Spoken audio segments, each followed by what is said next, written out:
No, no, no, and I think we are doing well. You know, in the we try to organize it a bit. No, it's not easy. 1 minute, okay. Yeah, no, I'm not worried. It's okay.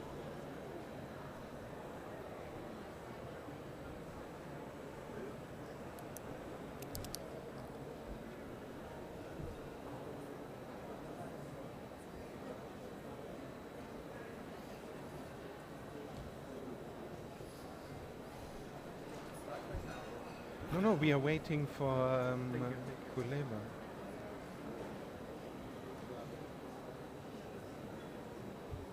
Maybe you tell people that they need the. Alles klar, super. Yeah, gut. Danke. Ja, genau.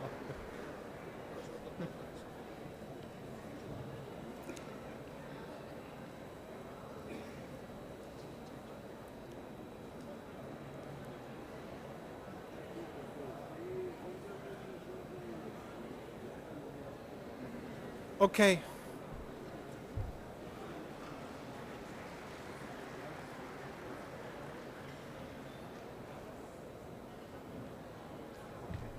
Hier ist es. Yes.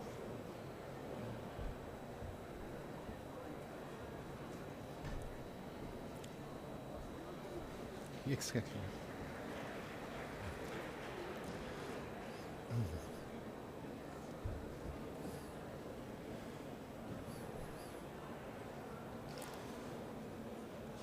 Okay.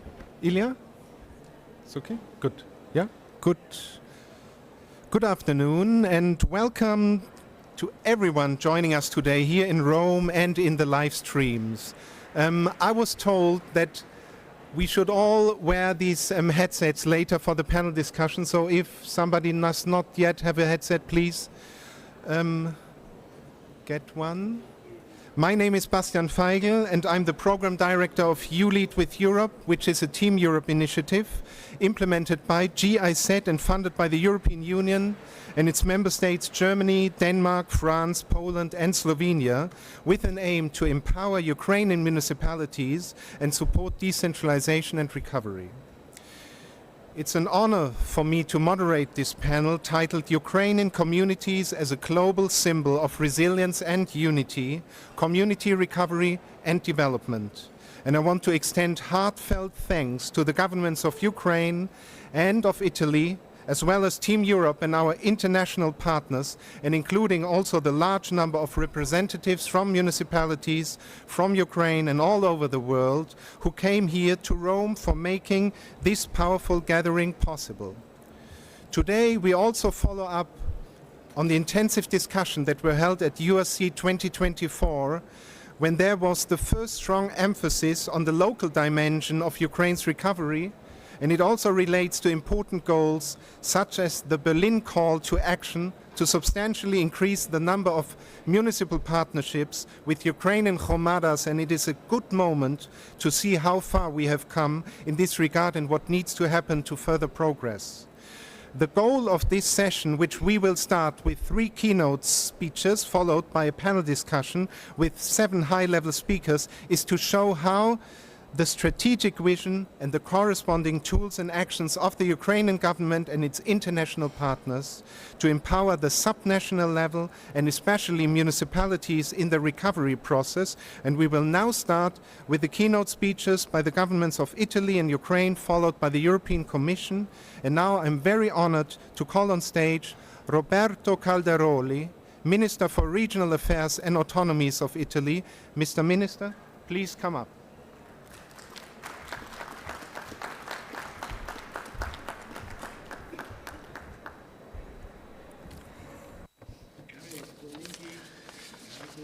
Dear colleagues, ladies and gentlemen, distinguished guests, it is a real pleasure to open the works related to the local dimension of this conference, and it's also a pleasure to welcome you here in Rome.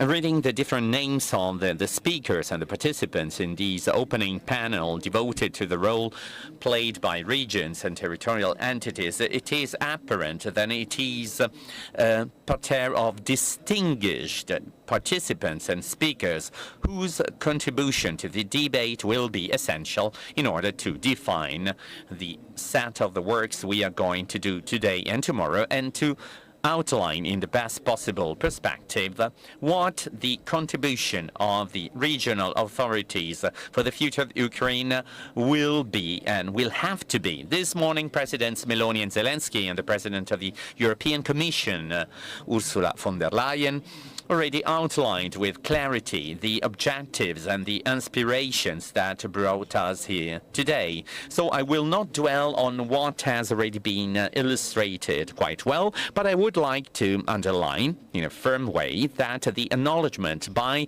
the organizers of the local dimension as one of the main pillars of this conference is a determining factor for the successful outcome of our works. The decision to highlight in such a powerful way territorial entities confirms how important and instrumental the active involvement of local actors in the achievement of ambitious objectives is. My personal and political background has always been connected with the importance of enhancing the potential of territories as an expression of the democratic dimension. I am firmly convinced that such an enhancement will be essential for the good working of public administration. This is in line with Article 114 of the Italian Constitution, which states the Italian Republic is made up of municipalities, provinces, metropolitan cities, regions, and the state. The position of Italy about the future of the Ukraine is the full and multidimensional support to its integrity, sovereignty, independence, and to a just peace.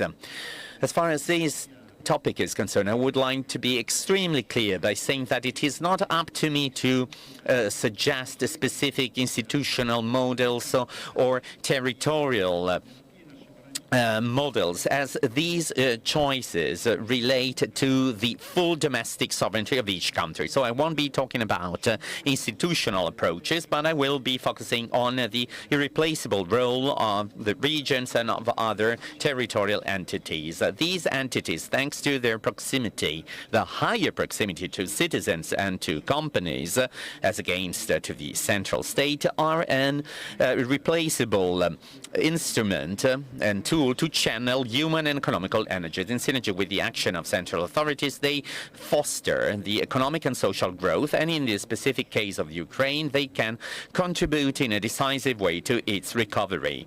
Regions and other territorial entities face real problems that highlight that concreteness of the doing that sometimes is not being dealt with by higher political levels. In order to address these matters, it is necessary to have a networking, a constant networking and a collaboration among the government, the regions and local entities. In reference to the Italian legal system, an important role is played by conferences where shared interstate topics are being debated by the state and territorial entities, and where decisions are being made on specific legislative and administrative matters in the sign of fair collaboration. Conferences represented the venue where these periodic and constant debate between the central level and the different levels of the territorial government take place. I would like to mention an example of and to make reference to civil protection. This is an example of how we can forecast, and it's an example of the prevention, mitigation of risks, and management and overcoming of emergencies in case of natural disasters. And I think this is a rather fitting example for this conference. The system of the Italian civil protection is a unique and comprehensive experience of collaboration between the different territorial dimensions, so whose main objective is guarantee timeliness in action. This model based on cooperation and the integrated management of emergency allowed Italy to respond in an effective way to complex situations, thereby focusing the topics of solidarity, shared responsibility and resilience. This is an area where regions, in some cases, can or have to, in some cases, be the main actors, which does not exclude a collaboration with the central state, but it strengthens it. Indeed, thanks to the knowledge of the territory, only those living on site own also the resources of this central state and that are being used in a more effective way. And those actors are regions who have jurisdiction also for civil protection. The heart of the system is a coordinated and joint intervention by central and regional institutions and also by local administrations and the civil society with different but integral responsibilities and competencies.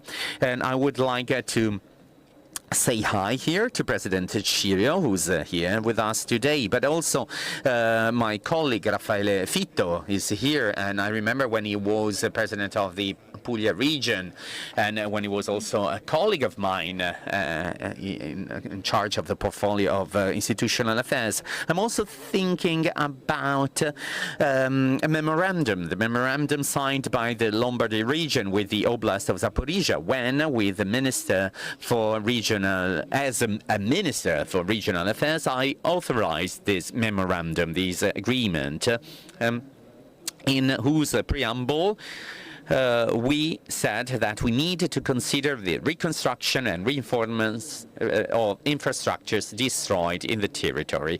This statement released last year already anticipated the objective of this conference to involve regions in the reconstruction. It is a clear signal of their ability to move swiftly and in an effective way in the right direction. The agreement between Lombardy and Zaporizhia is just one of the 21 twinning programs among municipalities and regional agreements that have been involving Italy and the Ukraine since 2017, which was the year of the liberalization of visa between Ukraine and the European Union.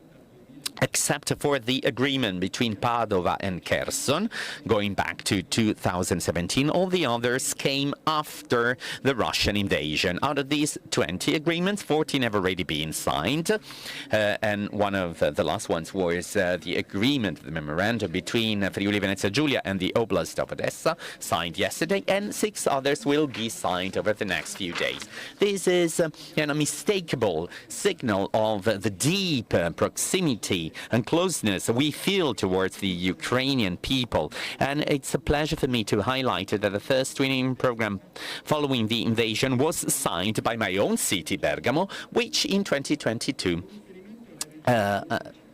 entered into a twinning program with Bucha. With reference to other two regions, apart from the agreements by Lombardia and Friuli Venezia Giulia, I would like to remind you that also Tuscany, Emilia-Romagna and Veneto regions, they signed some agreements with the Ukrainian Oblast, and today also there's another agreement between Puglia and the Oblast of Vinnytsia that are enriching this list. So all of these agreements go through my own desk, and they provided us with a clear picture of what has been done up to now. So this list is not only a mere quotation of a bureaucratic quotation of agreements, but it is a concrete proof of the active role played by regions and municipalities. I'm really looking forward to listening to the next speeches.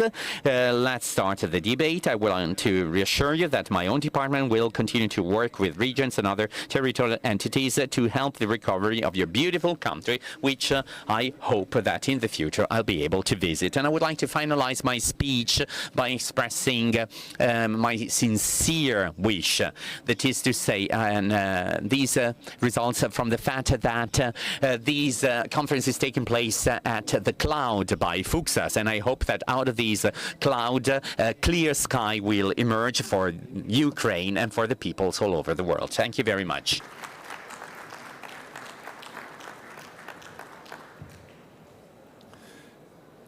Thanks very much, Minister Calderoli, for your inspiring words. And I now have the honor to call on stage to address the audience Oleksiy Kuleba, Deputy Prime Minister for the Restoration of Ukraine and Minister for the Development of Communities and Territories of Ukraine. Panie Oleksiy, wam slovo.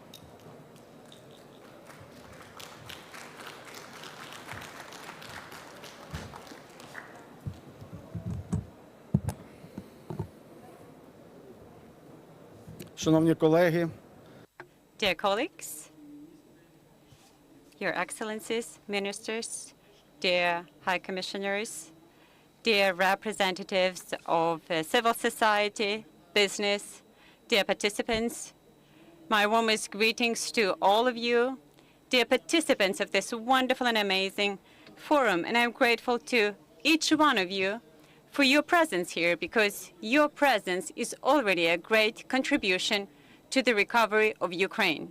It is a strong signal and a message that definitely gives understanding to our people, to the Ukrainian people, that the recovery of Ukraine is key to Europe and anywhere in the civilized world.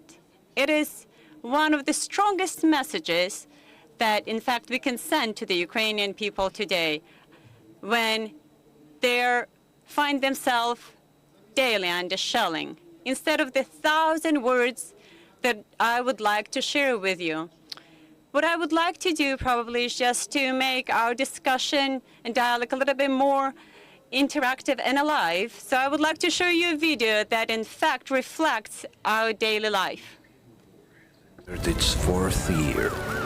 For the fourth year, our homes have been burning.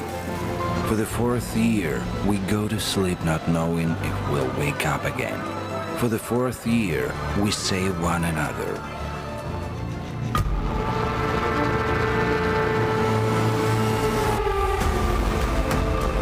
For the fourth year, we are trying to rebuild the country amid war. And we are succeeding because we are doing it together. In Kyiv Oblast, with the help of international partners, 3 out of every 4 damaged homes have already been rebuilt. We are restoring comprehensively and making things even better than before. In Borodyanka, in Irpin, in Bucha, in Yahidne, Chernihiv Oblast,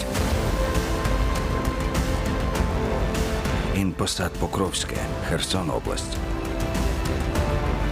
and everywhere people need it. We are rebuilding not only homes, but also critical and social infrastructure, hospitals, schools, kindergartens. We are restoring roads and bridges with the support of partners and thanks to Ukrainians' perseverance. We are building with quality, transparency, and responsibility, remaining an integral part of the European community, a part of Europe's infrastructure. In Mykolaiv Oblast, we are building a brand new water supply system from scratch to replace what was destroyed, using modern technology and moving fast. We are doing everything to bring people clean drinking water.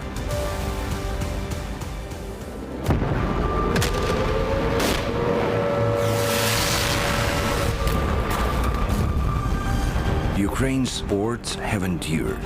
They have adapted, recovered, and are continuing to operate even under the threat of further attacks. Thousands of tons of cargo are shipped daily, helping entire countries avoid hunger and ensuring food security for the whole world.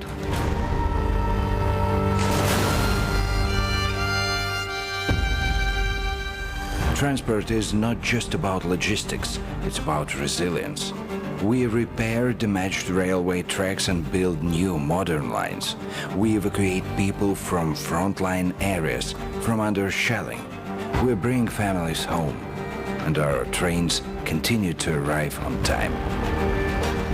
Ukrposhta postal operator has adapted to wartime realities, quickly and effectively implementing innovative solutions. Modular post offices in frontline and previously occupied areas work in automated mode. We care about the safety of Ukrainians. We are looking for new solutions for civil shelters that can be installed much faster and are 6 times cheaper than traditional shelters. We remain a reliable partner for Europe and the world. We are strong, responsible, and we will succeed. Because we are united.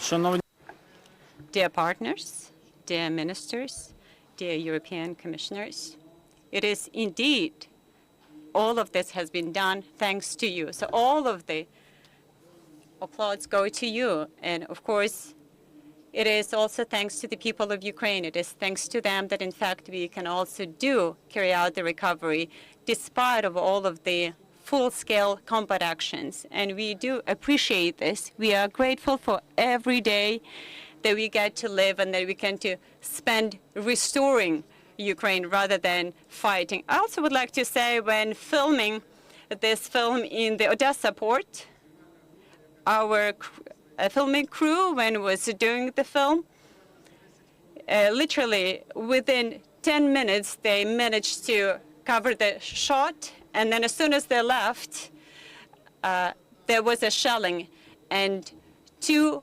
port employees were killed under that shelling. And that's our reality. And every single representative of the Ukrainian community can prove this, at least those who are with us here today.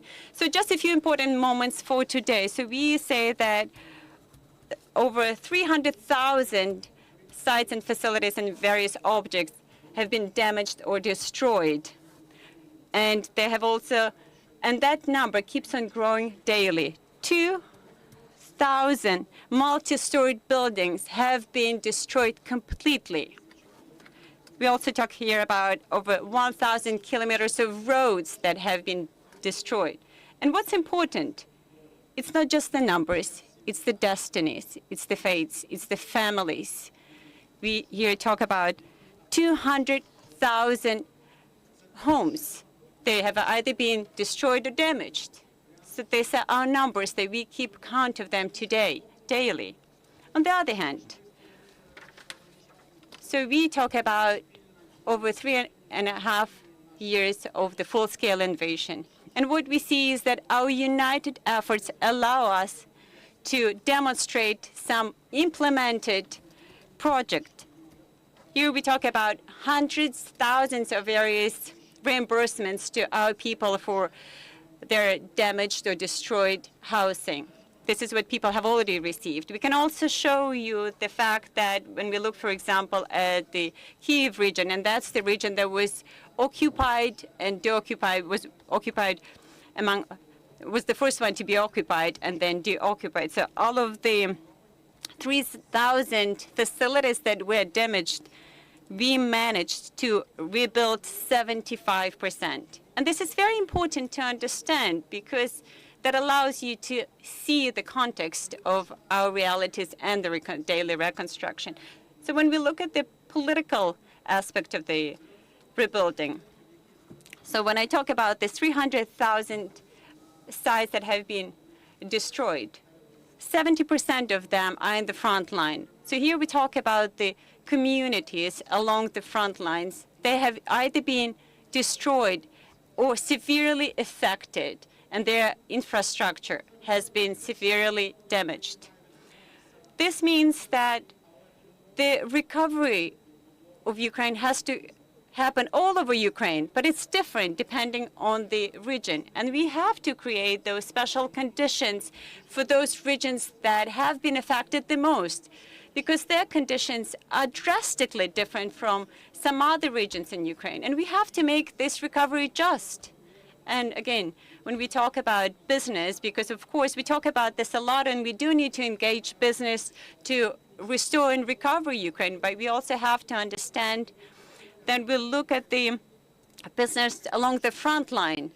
Their payback has to be times and times faster and better than in the other parts of Ukraine. This is the only way to engage them and get them interested. This is the only way to engage Ukrainian business or the international or foreign business. And we've already started working in that direction. We started developing our legislative drafts, and we do invite you to be part of this, whether with the technical support or on the political level, anywhere. We are open for your support and help here.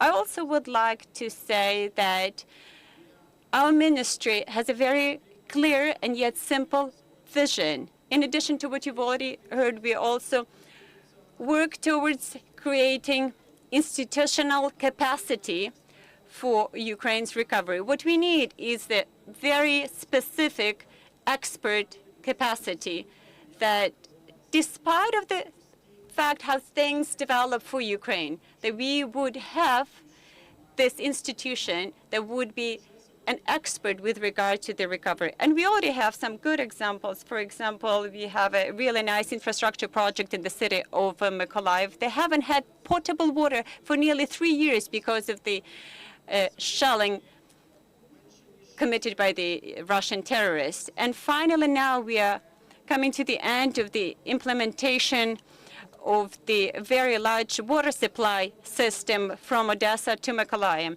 And thanks to our ministry, that allowed us to save 20%. And this is the money that, in fact, we, all of us, together with you, have saved, all thanks to the accountability and transparency and effectiveness.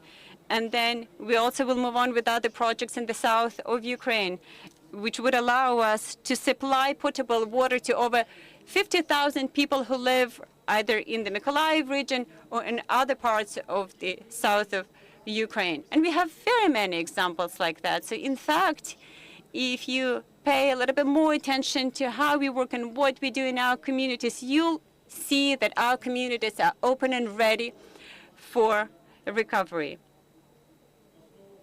And what I also would like to say that in the basis of our ministry, we have the idea that the change has to happen not in the ministry, but within communities, because they are the ones who know what they need, how they need this done, and when they need this to be done. But we are open to work with our international partners to make sure that we can connect them with the communities. So what you've just seen on the screen, for example, Borodyanka, this is in fact a very vivid illustration of the concentration of our efforts just within one community, which allows us to have this miracle, which amazes the entire Europe and world indeed. So dear friends, dear colleagues, it is a historical day. What we heard is that they've launched the recovery fund, and we've already signed the relevant agreement or treaty with the European countries. And to this respect, what I would like to mention is some numbers, and they're important. Over 100 countries in the world and also international organizations have already today are participating in this recovery forum. But not just that. In fact, they're helping to implement various projects in Ukraine. And what does this demonstrate? This proves that Ukraine's recovery is a very historical momentum for the entire Europe and the world. We are on the threshold of some great changes and transformations.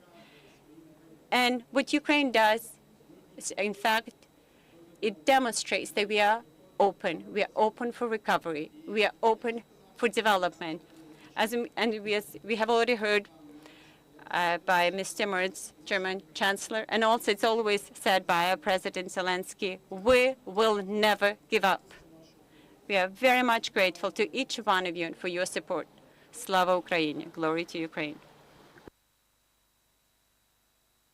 And also, if you allow, I also would like to say that we have got another symbol, a symbol of hope. And in fact, we've launched it with the help of the art installation called Art of Hope. We've done this together with the UNDP and other organizations. So the lamp is made by the lamp is made by the damages from the damaged houses, and this is the symbol that shows that in fact that we will be recovered and that the new life will spring out irrespective of anything. Just please have a look on this screen, and this is a symbolic gift to all of you. Become the foundation for new life. This lamp and planter is crafted from recycled debris of Ukrainian homes destroyed since Russia's full-scale invasion. To create this object, each piece of debris was thoroughly cleaned and recycled. The planter represents life growing back through devastation. The light illuminating a house stands as a beacon of hope piercing through the darkness of war. Together, they reflect the resilience of a nation determined to heal and rebuild. Дякую всім. Thank you very much, everyone.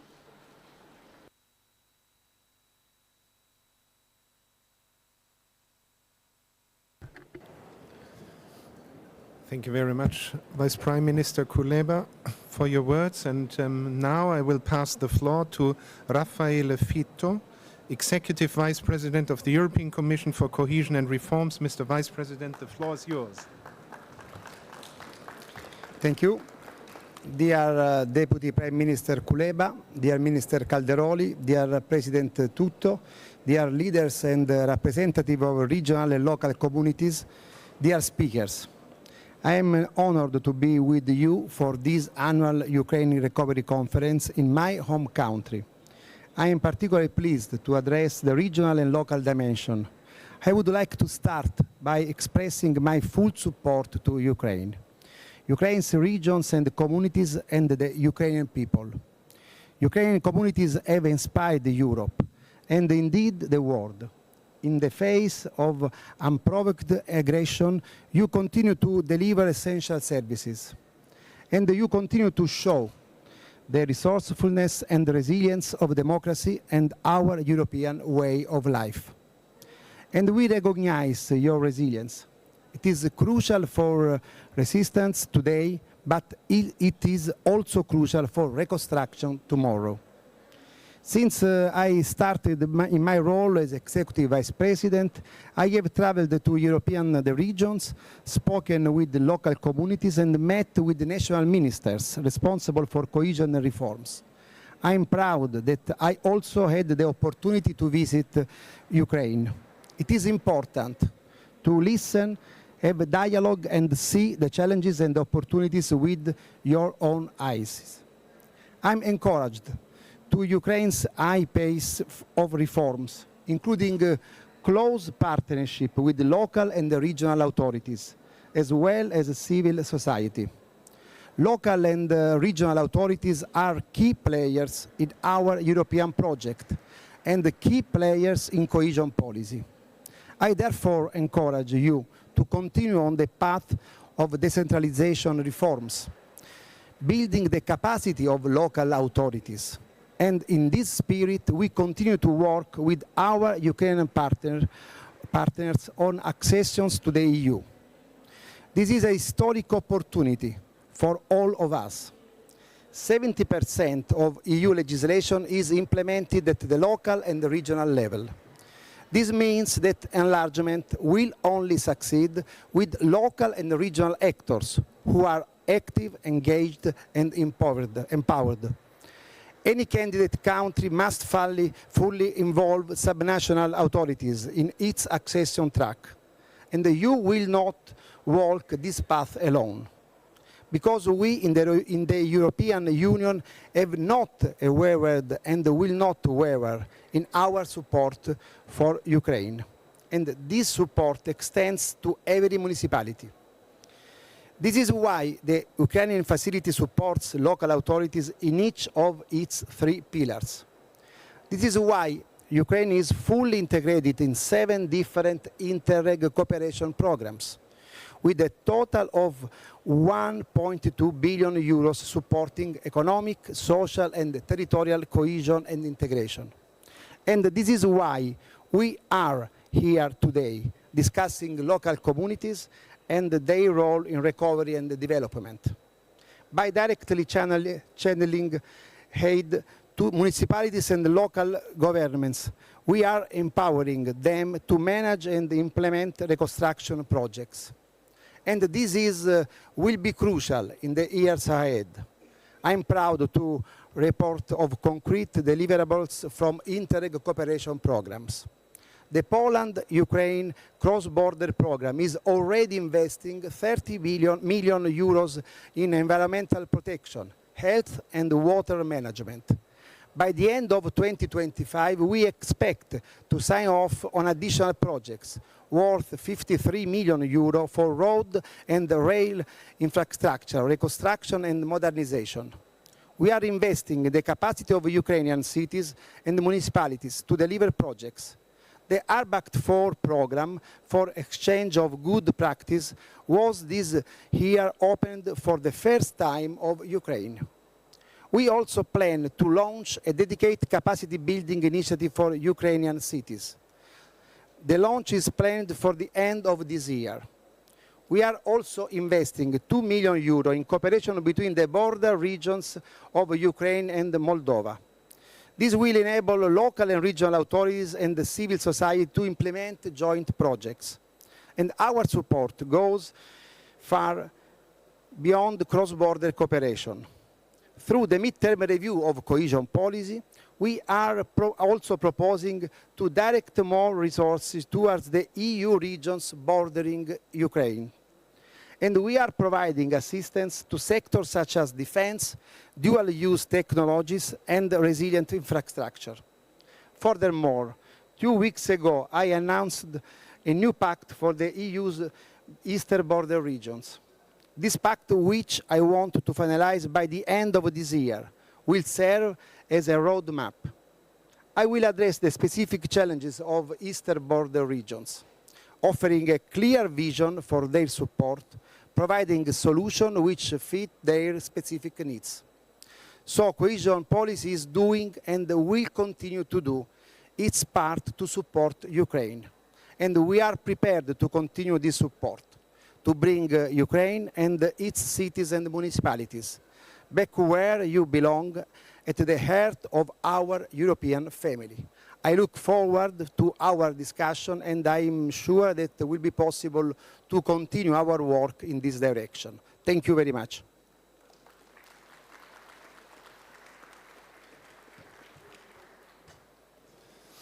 Thank you very much, Executive Vice President, for your words, and a big thanks to all the keynote speakers for the inspiring words and the huge commitment expressed. Recovery takes vision, courage, and time. And the Ukrainian people, and especially also Ukrainian municipalities and regions, embody that spirit. And with this, it's time to invite our distinguished panelists to the stage. So I will ask, please, and in this order, first of all, Niels Annen, State Secretary of the Federal Ministry for Economic Cooperation and Development of Germany. Mr. State Secretary, please join us on the stage.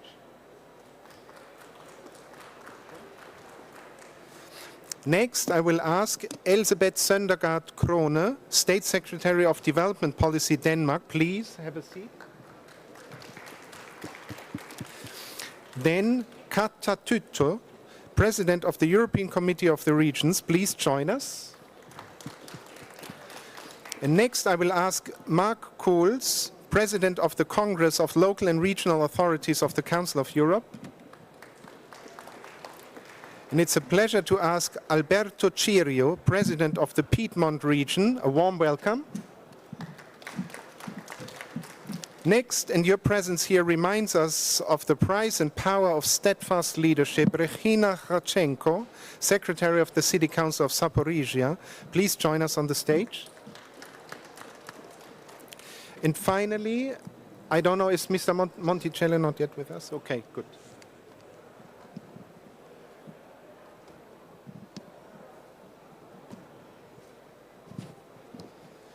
When the full-scale invasion started, municipalities stood firm. When systems were under stress, local leaders stepped up. And when hope becomes fragile, communities are there to keep it. Today's session is not just a panel, it's also a moment to elevate the voices of those closest to the ground, to the people, the public services, the places that make recovery real, and how we can anchor it in the principle of subsidiarity and that no one is left behind. We are a little bit behind the time, so we will now start with 2 rounds of questions. The first one will be about strategic visions, and the next one will be about tools and actions. I ask you to please keep it short. We will have 2 minutes in the first round and 1 minute in the second round to stick to the schedule at least a little bit. So let this be a lively exchange, and let's begin. Mr. Annen, Mr. State Secretary, Germany has been very committed to strengthening local self-government and supporting the decentralization process in Ukraine for many years. You've been witnessing the work of municipalities personally yourself, and especially also the partnerships show the extraordinary resilience of Ukraine's municipalities. So, Mr. State Secretary, how can international municipal partnerships and city-to-city and region-to-region cooperation contribute to Ukraine's long-term transformation?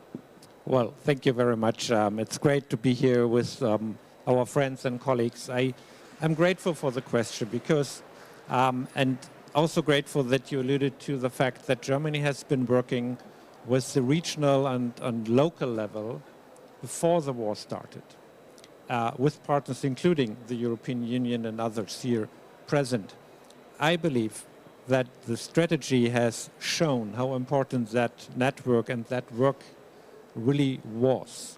I'm not a military expert, I have to say, but I am convinced that with the new laws that Ukraine passed, which gave more authority to local communities, which gave more tax revenues to local communities, which in another word gave legitimacy to local politicians, mayors, council persons, etc. That reform contributed also to Ukraine's defense, because there was authority to manage the defense. There was authority also to demand certain resources from the capital. And there was an established network of mayors and local politicians. So, I mean, there's no development without resources. That has been important. That remains to be important. I think the legal questions have been addressed. And what we tried to do, and we started again also before the war, as federal government, the German Development Corporation, to support partnerships between communities in Ukraine and communities in Germany. And we saw that there was a big interest after Russia attacked Ukraine by German cities and communities and even states. We're a federal republic, as you know. So we supported that with a little funding, with knowledge, with know-how. But the real knowledge is there. And I think that what makes it so successful and beautiful, and I think that Zaporizhzhia also has a partnership with the German city. That's just one of the examples. So we're very encouraged, and we made that Berlin call, and I think there are so many partnerships existing, not only between Germany and Ukraine, but all over Europe. And that's a real contribution, I believe. Yes, definitely. And this peer-to-peer effort is something that continues to be strengthened. Denmark has played a leading role in supporting Ukraine's decentralized recovery efforts, especially also through your partnership with Mykolaiv, but also by being a long-term donor of ULEAD with Europe, for example. Question to you, Madam State Secretary. Based on the experience of Denmark, how do you see the role of local governments in shaping a long-term inclusive recovery strategy? This is not just about rebuilding, but about transforming communities to align with EU standards and values. Thank you very much for that question, and thank you for inviting me to the panel. I think, first of all, I want to echo what my colleague from Germany has said. We have been actually cooperating with decentralization efforts in Ukraine for quite a long time, and before the full-scale invasion. and we see it as a part of the reform agenda for Ukraine. Local governments are very important in general in terms of service delivery, in terms of providing, including citizens into the administration, into the prioritization. So in terms of democracy and transparency and so on. So it's really important, and now even more so now in terms of rebuilding, recovering Ukraine. And the Ukrainian government has suggested Denmark to be a special partner of Mykolaiv. So this is where we have allocated 60% of our development cooperation program with Ukraine is specifically with the Mykolaiv region and city. And that makes it very concrete that we also have a twinning program with the city of Aalborg to share experiences of how we, for instance, work in the water sector. So it can be very concrete, water, energy, buildings, but it can also be in the way that, in Denmark we have a good, history of having public hearings and including civil society organizations and so on. So I think that's a concrete example. Okay, thanks very much, Madam State Secretary. And in your view, President Tütö, what needs to be in place so that Ukraine's regions and communities are ready to be part of the EU family or a Europe of the regions? Yes, thank you very much. I'll try to be brief because already Vice President Raffaele Fitto explained how we all think about cohesion. And when we talk about cohesion, we don't just talk about cohesion among our different territories, but building cohesion beyond the European territories. How we do this? Committee of the Regions, it's a European body. We have more than 700 local elected politicians from the mountain areas to the islands. We have the small towns, we have the big capitals, we have the regions. We have all the different dimensions and realities and knowledge and capacity of local leaders. We try to be useful. This is why we called for an alliance from the beginning. We know that all these connections that we do to each other, we connect cities to cities, regions to regions. With this, we strengthen the fabric of our union, and we do it beyond our borders. We do it across our regions. We invest energy in this because we believe that this is what works on the long run. But we are a European institution. We know that this has to be institutionalized because we want this to work not for 2 months, for 1 year, but for on the long run. So we invest in capacity building, in understanding how things work in the European Union, how to use European funds the best way, and how to enforce local administration. I'll stop here. Thank you. Thank you. And from your perspective, President Kohls, as President of the Congress of Local and Regional Authorities, what's the strategic role you see of democratic local governance in ensuring that Ukraine's recovery is not only resilient, but also anchored in European values of subsidiarity, inclusion, territorial cohesion, also in the spirit of the European Charter of Local Self-Government? It's just speak. Yes, thank you for your question. Ukraine's recovery, as you say, must be not only resilient, but also deeply rooted in European values. At the Congress, we follow the application of the European Charter of Local Self-Government, a charter ratified by the 46 member states, and the charter enshrines the principle of subsidiarity, inclusion, and territorial cohesion. In Ukraine, these principles are already being put to the test and to practice. Local authorities have shown extraordinary leadership throughout the war. Their resilience has become a global symbol of unity and civic responsibility. But resilience must be institutionalized.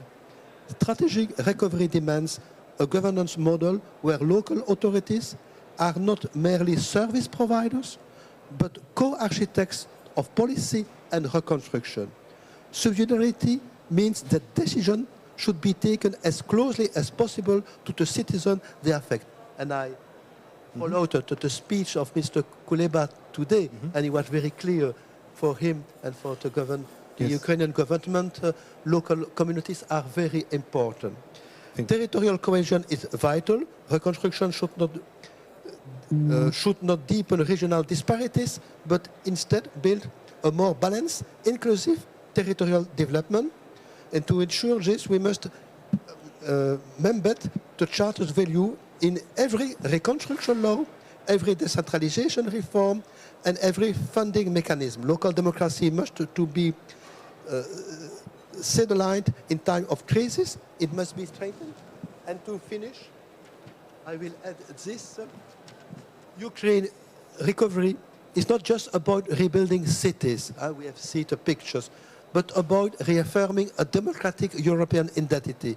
Local governance is the foundation upon which that identity must be built. Thank you. Thank you, President Kohls. And President Cirio, in a distinguished voice from the beautiful and forward-looking Piedmont region, a place known not only for its rich heritage, but also for its leadership in innovation and regional development. Mr. President, what are the most important lessons from your region's governance that Ukraine's local leaders could draw upon for building resilient and inclusive communities? Well, first and foremost, my region was able to work a lot on welcoming, because we welcome many Ukrainian citizens in the Piedmont region. We welcome more than 10,000 people in the first phase of the conflict, and with pride I can say that we treated more than 50 cancer patients, children, at the Regina Margherita Hospital in Turin. So we provide our contribution. We will continue to do so. We're ready to give our support to reconstruction, but if there's something important that I learned by participating in this fora, both in Verona and in Kiev, is that we needed to be ready to help Ukraine through the cohesion funding mechanism Mr. Fitto mentioned before, which means diversifying according to the needs, because it goes without saying that not all of Ukraine was struck by the war in the same way. The second lesson I learned, for which I'm thankful, is there are so many municipalities and small towns and cities you do not speak much, or that are rather unknown. Well, for most famous cities it is easy to find many stakeholders who are ready to help. For less known cities it's more difficult. So our work will have to be to foster meetings with all local communities, even those you do not speak much about. Thank you. Secretary of the City Council of Zaporizhia City, you are currently endowed the monumental responsibility to manage a city under constant attack, but also a city that has become a symbol of resilience, heroically standing at the front line in the defense of Ukraine and European values. Regina, what are the most pressing challenges you face as a local leader today, and how can international actors support Hromadas like yours in navigating recovery and service delivery? Thank you so much for this question. Maybe first of all, we watch video about Zaporizhia. Okay. Small video. Short video? Yes, yes. 1 minute only. Okay.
Thank you.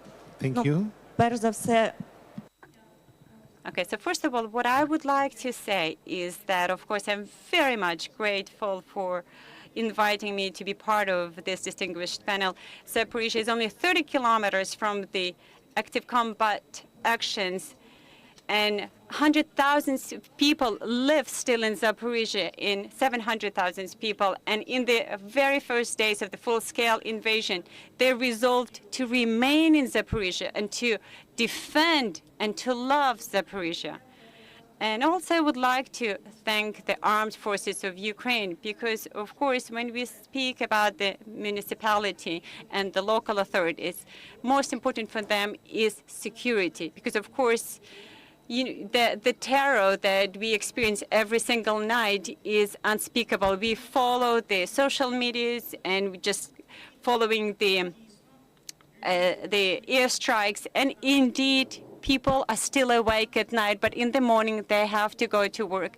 And speaking of our local and regional authorities and also services, they're heroes just like our servicemen, because very often about 300 people have to be working on the same site at the same time, any time of the day, whether it's night or day, for hours so long, and then still it can be at night, and then in the morning they still have to resume their work.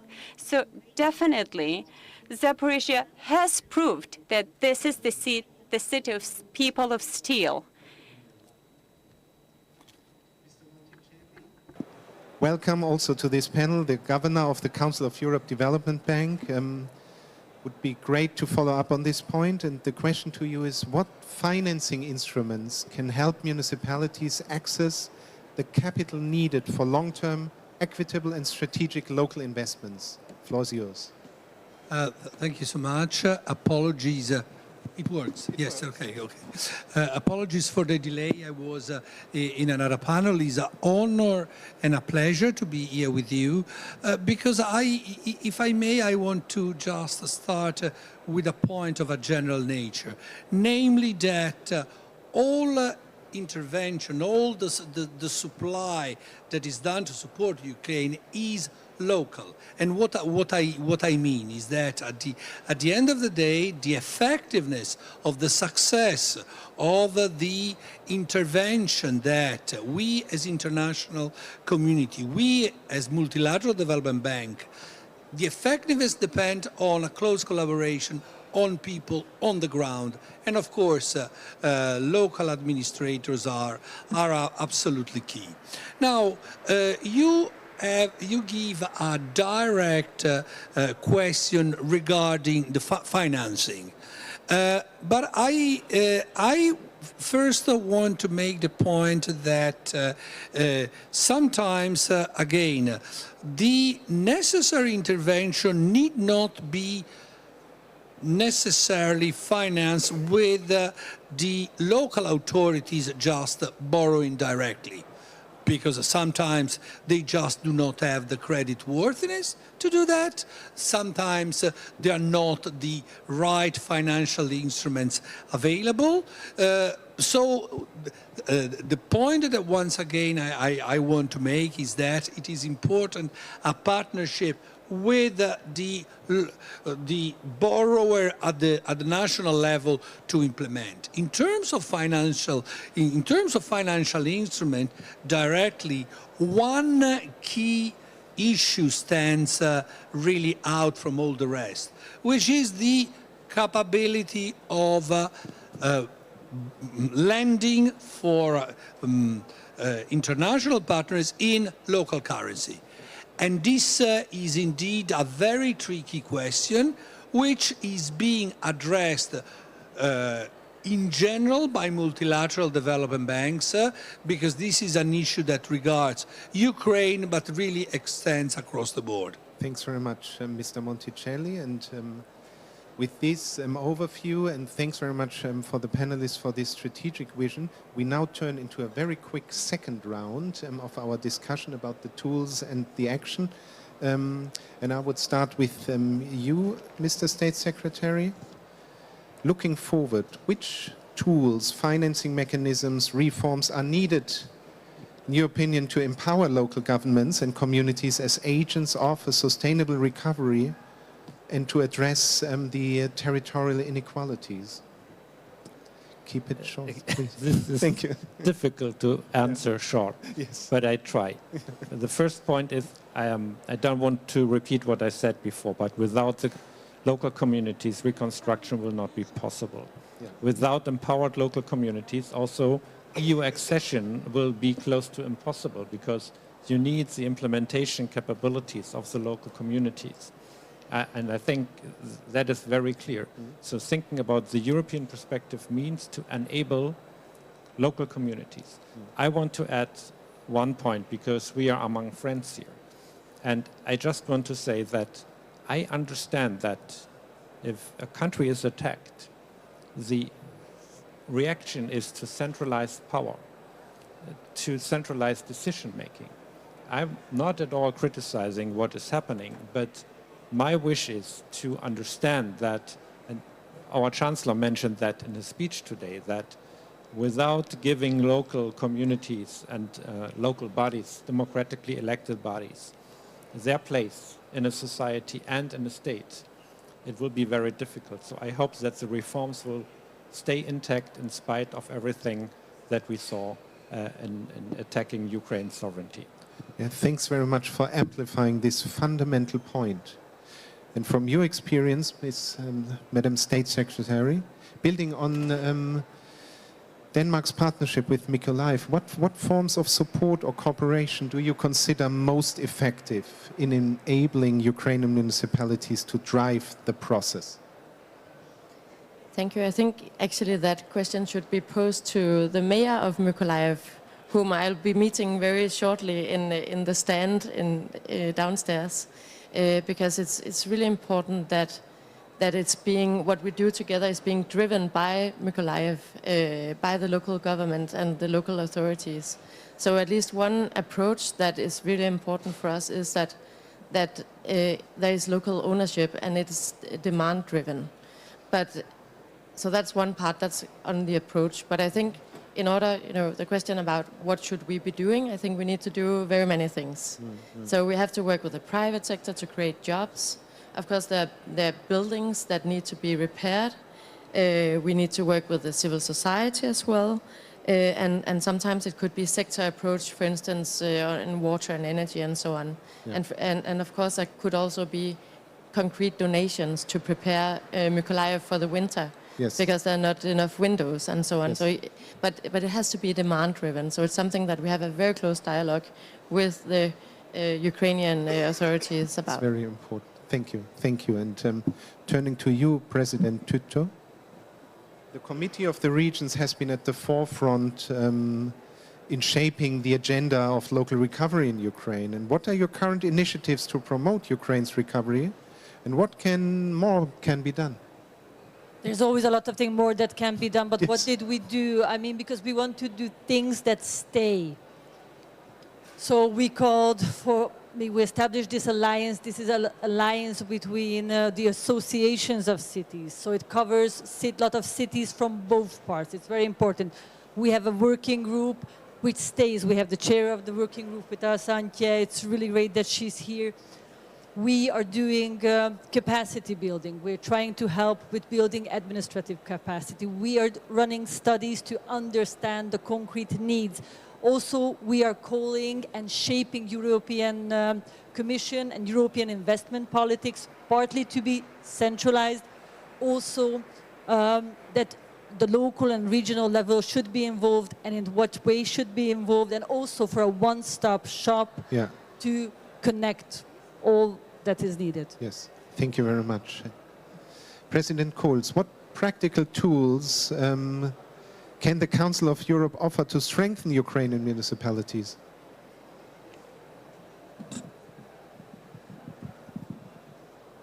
The Congress provides several practical tools and institutional mechanisms that are directly aligned with the needs of Ukrainian local authorities in this phase of recovery.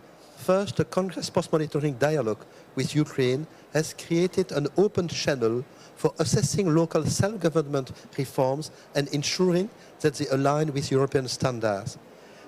We support, in particular, the update of the 2014 concept for decentralization. Second, through cooperation activities, we develop the capacities of local elected representatives and public officials on transparency, public ethics, integrity, citizen participation, human rights, metropolitan governance, and public administration. We also encourage democratic innovation. It's on innovation. In Ukraine, it's not only drones. It's also democratic innovation. Piloting mechanisms such as citizen assemblies or school participatory budgeting. These mechanisms are enablers of legitimacy, transparency, and accountability. Thank you. The German Secretary say no reconstruction without local authorities. I will add this, no reconstruction without peace. Yes. And I would like to remind you that the success of all the issues we are discussing at this conference depends on the ability to impose peace and initially a ceasefire on Russia. This requires democratic countries to increase their arms supplies to Ukraine. Thank you, President Kurz and President Chirio. What potential do you see for local partnerships as accelerators of local recovery, and how the regional government could encourage the involvement of other relevant actors of its territory, both public and private? Beh, il rapporto pubblico-privato è fondamentale. The relationship between the public and the private sector is fundamental. We are following the same road. On the one hand, we have private entities with enterprises confederation. On the other hand, the municipalities that already started relationships with Ukrainian regions and cities and universities. They play a vital role in training and education. But we also need to move on in an orderly way.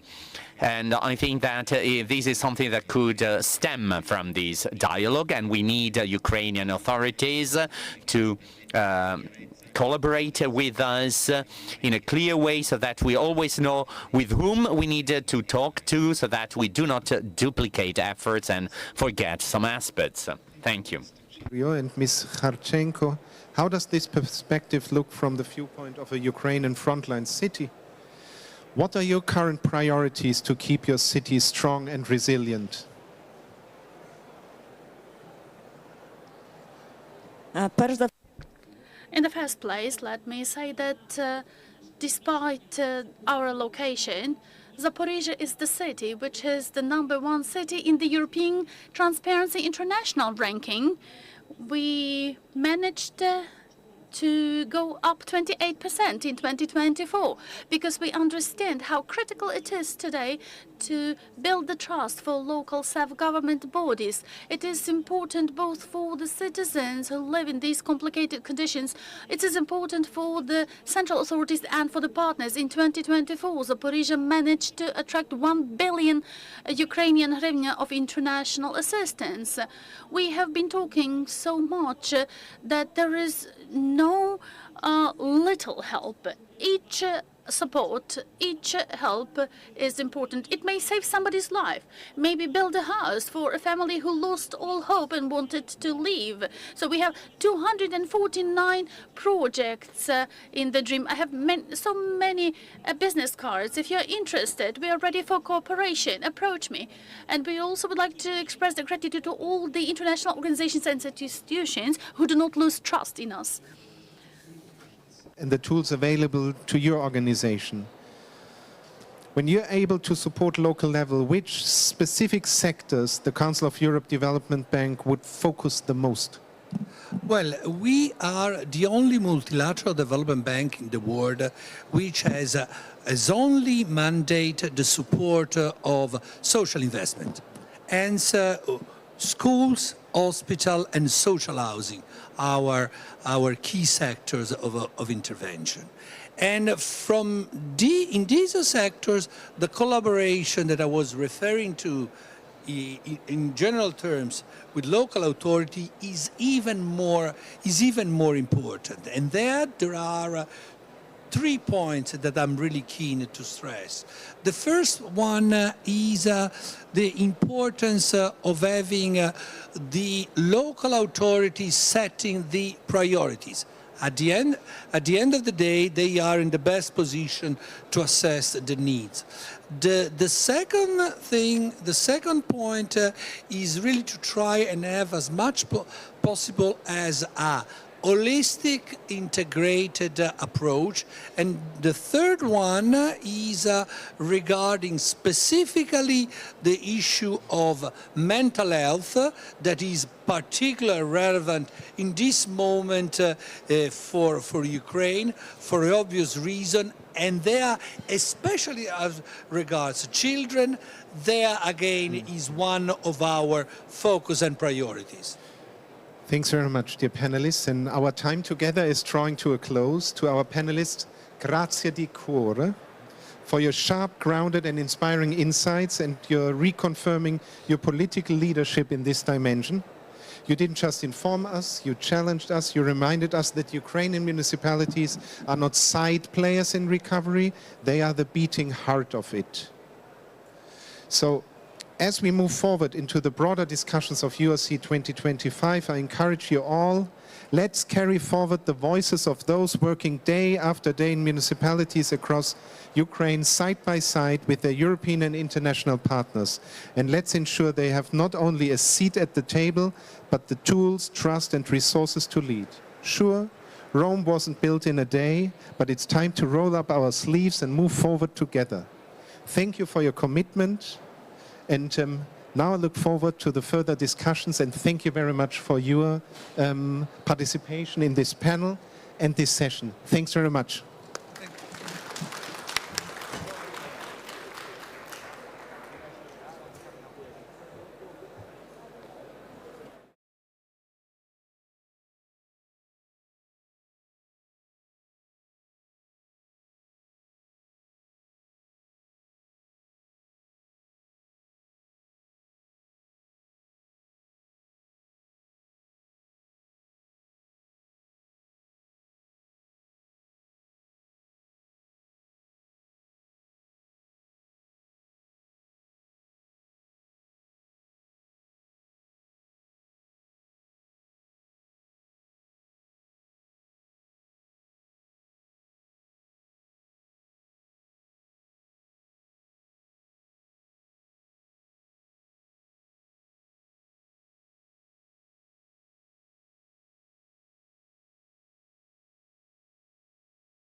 Це тебе треба буде.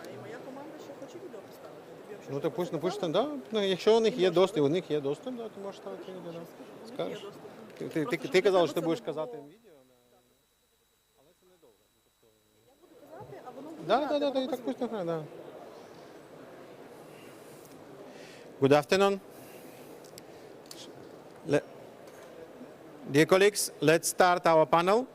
You know, it's a good day, so in good direction, and there was a lot of words which became a pretext for today panel. It was said today that the reconstruction is mostly local, and I fully agree with this. But on the previous panel here was said that during the war, majority of decisions should be taken, centrally. So I want, on this panel with distinguished speakers today, to try to understand how to combine these things. How to combine the from one side centralization, from another side decentralization and local business, and from another side the where to find money, because there is a lot of talks today. There are several people who said about money, but we need to understand better where to take money for the reconstruction. We have a great panelist today. Not everybody is yet here, will come now, but let me very quickly to introduce people. So we have Alona Shkruma, the First Deputy Minister for Development of Communities and Territories of Ukraine. We will have Murat Kurum, Minister of Environment, Urbanization and Climate Change of Turkey. We have Ivan Fedorov, head of Zaporizhia Oblast Military Administration from Ukraine.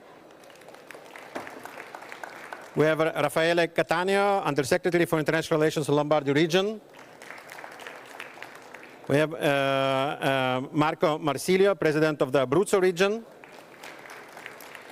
We have Bob Saum, World Bank Regional Country Director for Eastern Europe. And we will also have Olga Zykova, Deputy Minister of Finance of Ukraine. She will come now from another meeting. And hopefully also Pierre Helbern, French Special Envoy for Ukraine Relief and Reconstruction.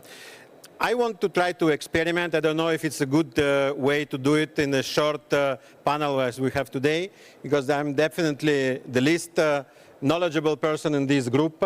So I want themselves to be moderators for themselves.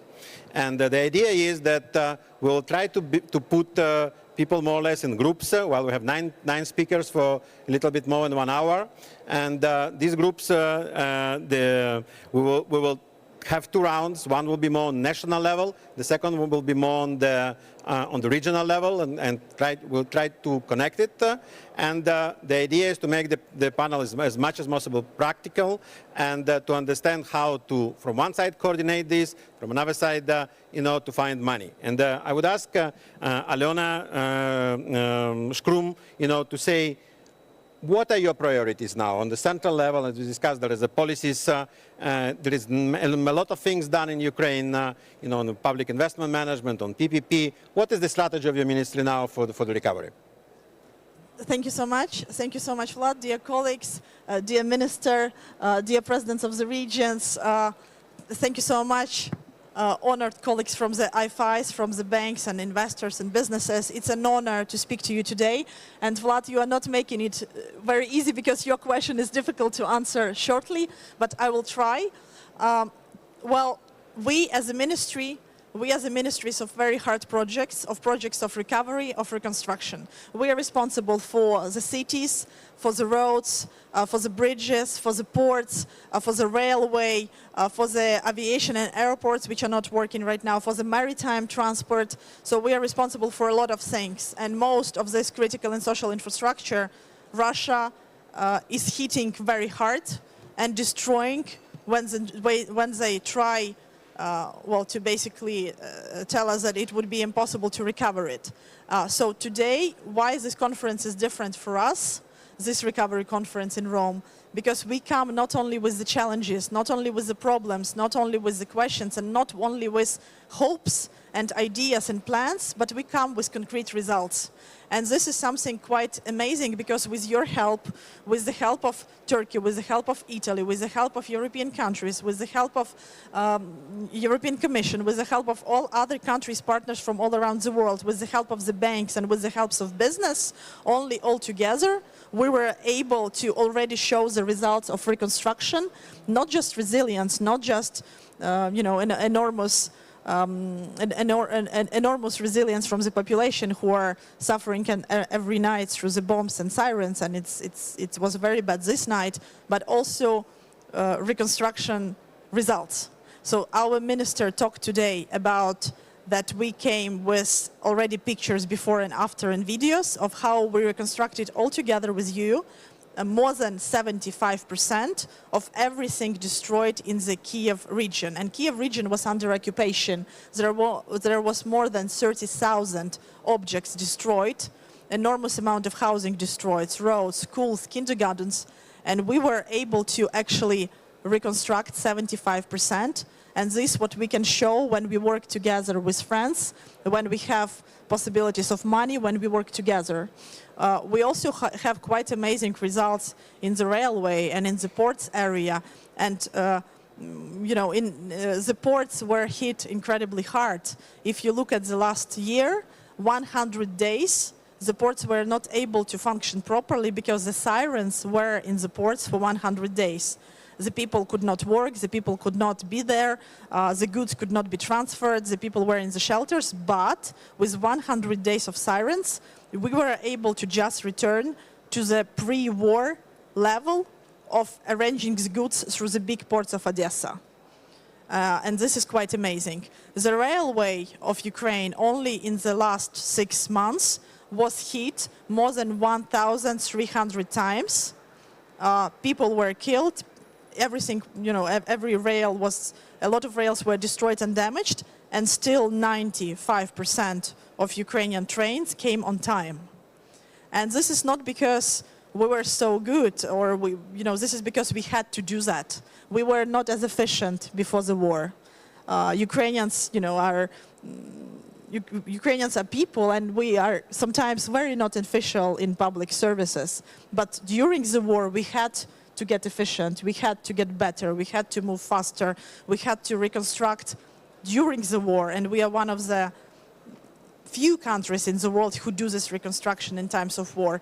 And we are talking about rebuilding the cities, we are talking about involving regions in this rebuilding. We cannot do it only from the central government down, we need to do it from the bottom up. And this is your question, Vlad, that we cannot do it without the regions, we cannot do it without the communities, we cannot do it without their projects and their visions for strategies on what needs to be rebuilt, because they need to have priorities, we need to have priorities, and those priorities need to match.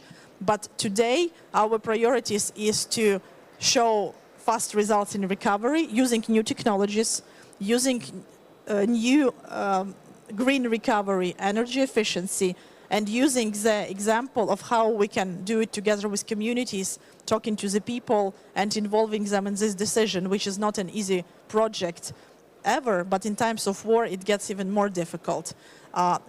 This is the first priority. Second priority is to involve more businesses in reconstruction, and we understand it is very difficult. We have the whole conference on that.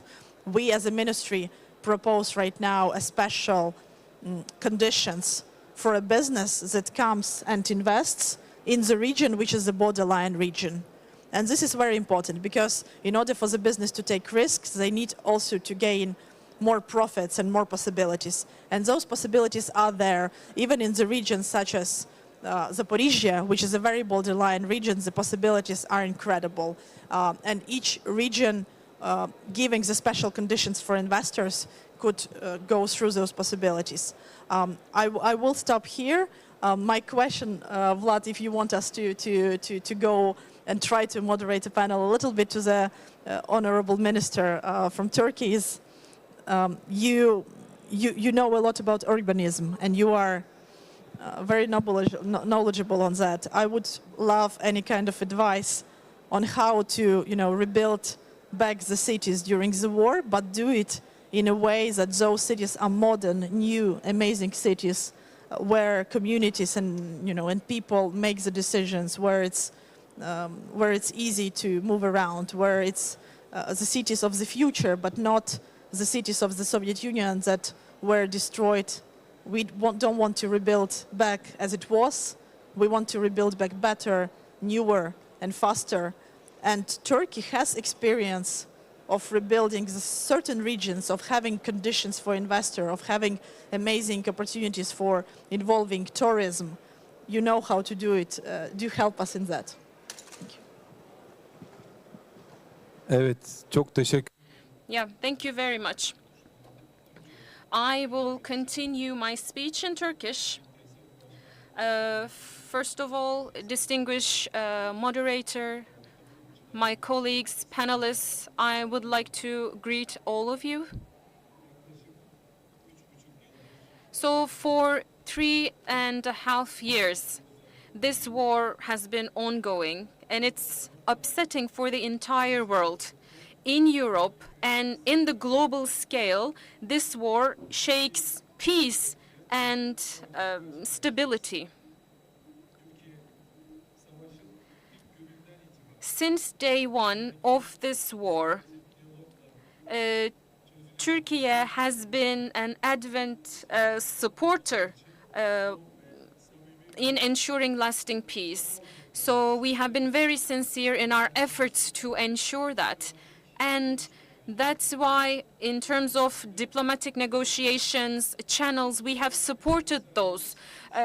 So this is to make sure that we put an end to this humanitarian tragedy as soon as possible.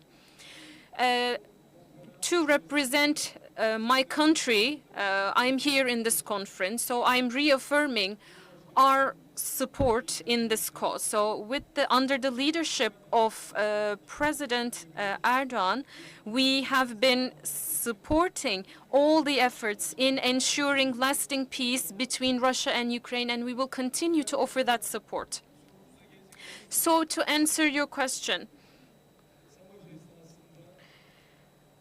so in times of war, on one hand, you have to meet the needs of the region, and you have to meet the expectations of the people, and you have to take into consideration the climate. So all of these things actually go into as to how you rebuild. As you know, 2 years ago, on February 6th, we have experienced the disaster of the century. I'm not calling it an earthquake because this earthquake impacted 14 million people across 11 provinces. We have lost more than 50,000 lives. And right after this earthquake, we had to take a look into the needs of the region, the climate conditions, and we took the views and opinions of engineers and architects. So we started working on it. On day 15, as we removed the debris on one side, we laid the foundation of the first housing unit, and on day 45, we handed over the first units. And right now, in 11 provinces, across 172 plots, in 3,481 construction sites, we have 182,000 architects, engineers, workers. And we build 23 houses per hour and 550 houses per day. So this is a very significant achievement, I believe. We work on a 24/7 basis. We are completely mobilized in the region. So the tragedy that is ongoing in Ukraine is not a natural disaster, but it's a similar destruction that we are going on. Buildings are laid to the ground. Some of them are severely damaged. Some of them are 100% in a bad condition, and some of them are standing still. The World Bank data estimates that rebuilding will cost around $530 billion US, and only the earth moving, the debris removal cost is around 13 billion US dollars. This is a huge figure. The government of the Republic of Turkey, over the course of 23 years, we have built 1,700,000 social housing units, and we have handed over 250,000 housing units within the last 2 years. And right now, 500,000 housing units are being built as we speak. And they will be handed over to their owners, and they will be in line with climate conditions, and they will be fulfilling the needs of the citizens, and there will be heat insulation as well, and these buildings will be energy efficient.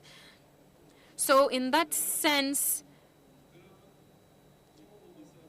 in order to put an end to the tragedy in Ukraine, we are ready to share our knowledge, our experience to the best of our ability. Of course, coordination here matters with all the units of the governments, municipalities, local governments, and with the best of the best architects in the world. We need to plan as to how to rebuild Ukraine. We have to come up with detailed analysis, surveys, projects, and we have to start working on it today.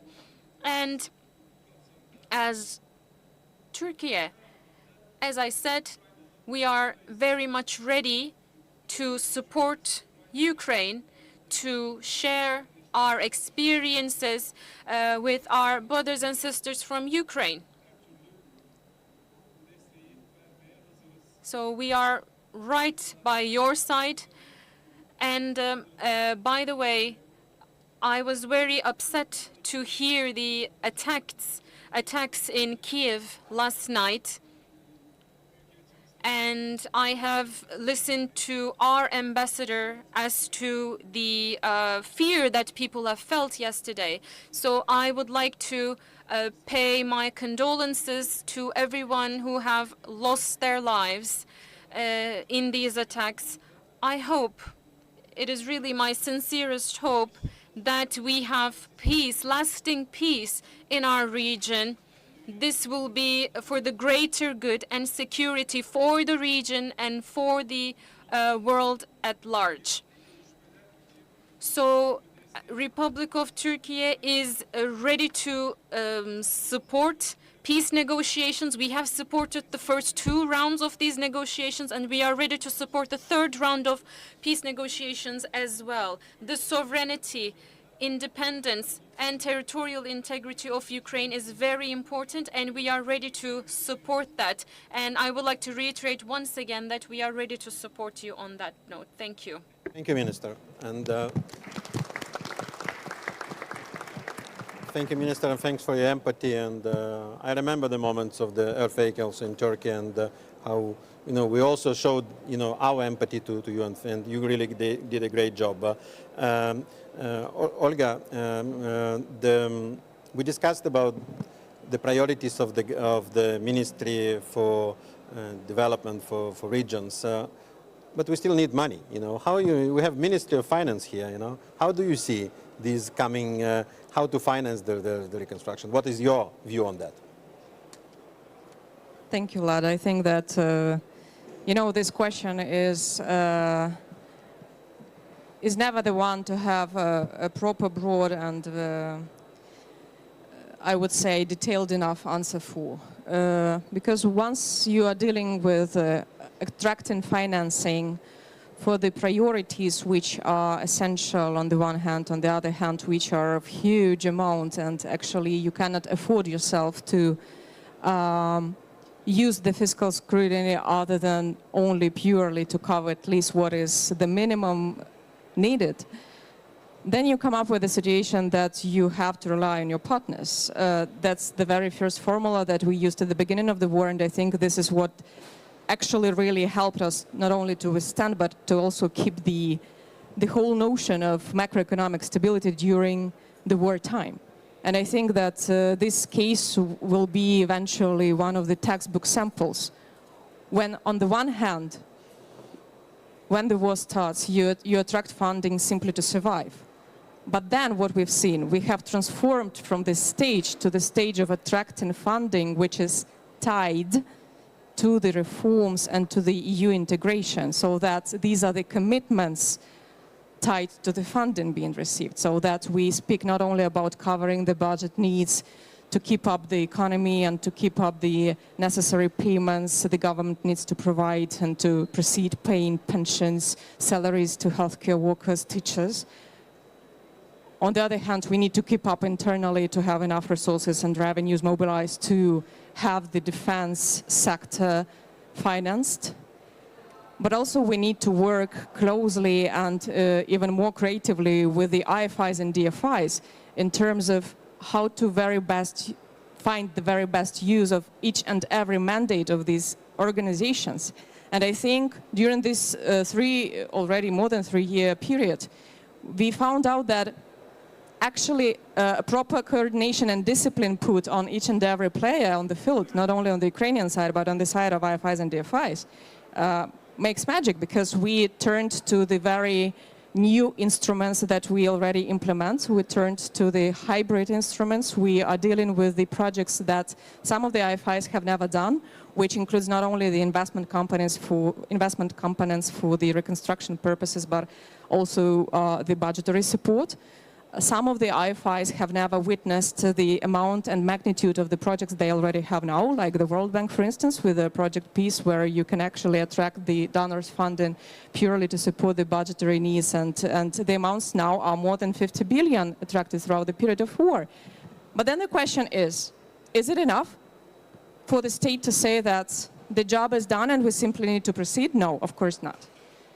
And big numbers speak loud only when you have the effect-related impetus. So here I come to the point that the state level and the state budget will never be enough for having the local and regional dimension being the cornerstone of the fight. And I'm speaking about the fight of the transformation towards the very complex unit, which is building back better. And I think that the resilience that the whole country, cities, armadas showed is actually the evidence of how they are ready and stand resilient enough to actually be able not only to attract the funding, but to show the transformation process. But the obstacle there is that we do not have the experience of leading such kind of transformation, especially on the path towards EU, in the work conditions. But others don't as well. So when we speak about the reforms in the country, when we speak about building up the public investment management reform in the country, building up all the transparent and accountable tools so that the partners keep the focus with no need for yet another justification on our side that we are able to actually absorb the funds for the better. Putting it all for a moment aside, we again have the problem that it is not enough from the standpoint of local dimension standing sometimes on its own towards asking for the expertise or asking for the technical assistance simply to do also on their own for front flight the exercise, non-trivial exercise of attracting the focus and attracting the funding from the external partners. But then coming to the point of the whole reconstruction, you've all seen the report of the World Bank, RDNA 4, assess $500 billion need for the 10-year period, which is essential to recognize and realize that this is the reality as of today, but at the same time to be pragmatic enough to tranche it into short-term most priority things, mid-term strategic things, and long-term development-wise transformational things for the whole country. But again here I would say how all the cooperation with the IFIs and DFIs and the governments have been evolving throughout the period of the war it also, in a positive way, affected how we are seen as the country partner for others. And EU integration was fostered during the war. So actually there was a positive effect in terms of speeding up the processes that in a let's say, peacetime were treated as normal, deadline-focused things. Now we are running the marathon. We are not, simply putting into the table the list of things that are to be done by December this year, by December next year, etc. We do not have time at all. And during the wartime, it's impossible to plan the exact way you see your country in a 5-year term, but we have to do it. So I would say here that we have rethought the concept of resilience towards the economic effect of how our approach towards the recovery covers not only the state budget or the subventions or the helping hands to the local authorities and vice versa, but also how partners can be more flexible and more creative in terms of proposing the narrative which broadens their own mandates. Yeah, you mentioned several times the DFIs, IFIs. Do you have any questions to the DFIs who are on our panel today, on our partners? Obviously, one of the biggest partners throughout this period was the World Bank, and the World Bank stood at the very beginning of putting together the tools that actually previously never existed in their own, I would say, operational mode, right? So I would say that here I see some of the obstacles which the bank still might face, which is adapting its risk assessment policy and adapting its own operational flexibility. So I would say this is the very question I would address to Bob. Given the whole peculiarity of working with us through the war period, how can traditional safeguards actually keep up the urgency of recovery, and how you actually adapt to this new risk matrix in your own mandate? Bob. Thank you. Is this on? Thank you. Thank you. It's great to be here with you today and to talk about Ukraine. The World Bank Group has mobilized over $81 billion worth of financing for Ukraine, dispersed over $57 billion of financing since the invasion in February 2022. And when we look at the topic of our panel here today about reconstruction of communities, looking at both business and the government perspective, and Olga, I think some of the items you talked about is how to be nimble, how to be flexible, how to be responsive. Some of the items that I would point out for both business and governments there would be, number one is that this needs to be demand-led, and demand based on what do people need, what does the economic future of the country need. And we are doing work with the government, we're working with the European Union, with OECD, with EBRD, with others, the IMF, around what is the economic future of Ukraine. And number one we find is labor. The labor shortage is the number one issue that companies face and what they identify. And this is something at the local level I think is critical that both businesses and government can look at, is how to attract that labor, how to have the regulatory environment in place. We're working with the ILO and others. We're supporting government on reforming the labor code, which currently dates from 1973, I believe, and to make that as an attractive for the workers and for private sector. I think the other area around the people-centered approach is making sure that people have a voice. And I think on Turkey we heard about the importance of this, that the people have a voice in what they need and what they want, and to make sure that, for example, there is housing that is where the jobs are going to be. 13% of the housing stock in Ukraine has been destroyed. You've got 5 million internally displaced people, nearly 7 million people who are refugees outside of the country. When these people return, the question is, are they going to be returned to housing? Are they going to be able to return to where there is a job? And that's why we are working and others on what is the economy of the future, what's going to drive that. The other area I would say at the local level that enables more flexible financing, more responsive financing, is on accountability and transparency. This is obviously important the world over, and as we look at reconstruction, people, the citizens, want to know what is happening. They want to have transparency. Number two is that businesses, if they are going to be investing, they want to know the transparency. They want to have predictability. And clearly, as an international financial institution, our shareholders, the countries of the world, expect us to maintain the highest standards. The final area I would say in response to your question is around this flexibility, whether it be environmental standards, social standards, all of these standards. Yes, we do maintain, and we're expected by our shareholders to maintain the highest standards on those.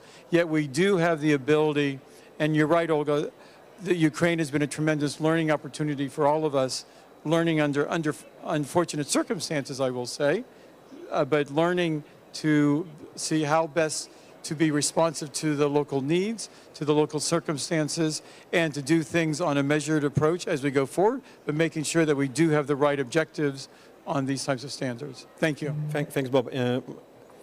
Thanks for your work, and really I agree with the Minister that the World Bank really stepped in, from early days, from first days of the war, and you are there. And we hope that the war will finish, and will finish with a victory, as was said today, but you're doing a great job, and also in your position. Matteo, may I extend the same question now to you, because EIB also is one of the biggest lenders, you have one of the biggest balance sheets, and under the Ukraine investment framework, you have a big role. So asking the same question as the Minister asked, what Ukrainians to do, what you should do in order to, to fasten the disbursements of the fund from EIB for Ukrainian projects.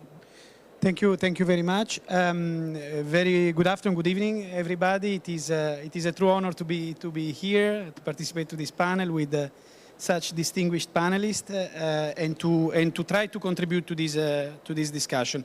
The European Investment Bank has intensified its efforts in Ukraine since the full-scale invasion of Russia, reaching 3.6 billion of commitments for investment projects in the country, with 2.3 billion already disbursed. And that shows how Ukraine is important for European Investment Bank, that is predominantly working within the European Union, but outside the European Union, Ukraine represents the top priority. I'd like to say that is important for me to be at this panel with the representatives of the local authorities, because since the beginning of our intensification of efforts, we have decided to work very closely with the local authorities, the Ramada, the Oblast, thanks to a very effective coordinating effort from the central government that has allowed us to deploy funds for the recoveries, the reconstructions on each and every municipalities. We have reached a cruising speed whereby from now until the end of the year, for giving you a sense, the local authorities in Ukraine are inaugurating every 2 weeks a new project that has been benefiting from the funding of the European Union. So we're glad to see that the impact is already there, and by the way, it's already there now without waiting for the ceasefire. So that is to say that so far this work for the local authorities with the central coordination has worked very well. It has worked very well because we're also believing in partnerships. To make this happen, we have partnered with a number of entities, United Nations Development Programme, for example, that is very capable on the ground to help us in deploying these investments. We have partnered with other international financial institutions. Today, we have announced the very first let's say, combined project facilitation facility for preparation of the projects in the context of the new reform of the public investment management. we're partnering with the state authorities in Ukraine, law enforcement bodies, to ensure that our monies are well spent, because we don't want to compromise with any corruption risk. We want to be very sure that things are very well, let's say, assessed and checked. And so all these to say partnerships is needed to reinforce the capacity of Ukraine while spending this important amount of money. And all this, if you want, it was said earlier on in another panel, in a context of this journey that this jurisdiction has engaged on, which is the accession to the European Union. And we firmly support this journey of Ukraine and the reforms that are connected to it. They're gonna make a massive effort to reach out to the to open and close the chapters for negotiations and join the bloc as soon as possible. And this is the reason why we want to position the EIB as the bank that is accompanying this process, and to give you a sense over and beyond. For example, the support to the housing sector that we want to deploy in the future. Our interest is, for example, to ensure that this country is even more and more connected with Europe. Connectivity, the connectivity agenda in the transport sector, in the energy sector, in the digital sector is something that we look at in a strategic manner to ensure that Ukraine is part of the single market sooner rather than later. Thank you very much. Thanks, Matteo, and thanks for the whole work of the European Investment Bank. I really like today the words of Ursula von der Leyen saying about the two flags which Ukraine definitely need to have, Ukrainian and European flag. There was a lot of said about the coordination. Minister said, Bob said, you said about coordination. Pierre, yesterday was another meeting of the donor coordination platform, and we discussed now about the financing. How do you see the coordination now? Is good? Should be improved? Is it does it fit for the needs for the larger reconstruction or not? What is your thoughts? Thank you very much, Vlad, and thank you for inviting me to this panel. You are the specialist of coordination, the mastermind of what is needed. I can only contribute from experience. Coordination is the most difficult thing to do in life. I think when, by the way, in my previous life, when I was working in the EBRD, in fact, coordination was quite simple because there were not many partners of Ukraine. So when I had to call a meeting to coordinate, in fact, there were more or less the World Bank, the IMF, and not much beyond. Obviously, a bit KfW, a bit EIB, but it was quite a simple world. Now the landscape is completely different, and both, I think, the number of donors, the pressing needs to articulate a strategy in the short term with a long-term vision of transformation of the country is something which in many ways is new. So I would say things have been put together with the idea not to create new bodies, new hard institutions. We could have made a different choice, by the way, or say we would have one institution which would do everything, or one focal point on different sectors. The choice has been to have a nimble and light coordination in a way of institutions, with also lessons learned over the last 2 years or more.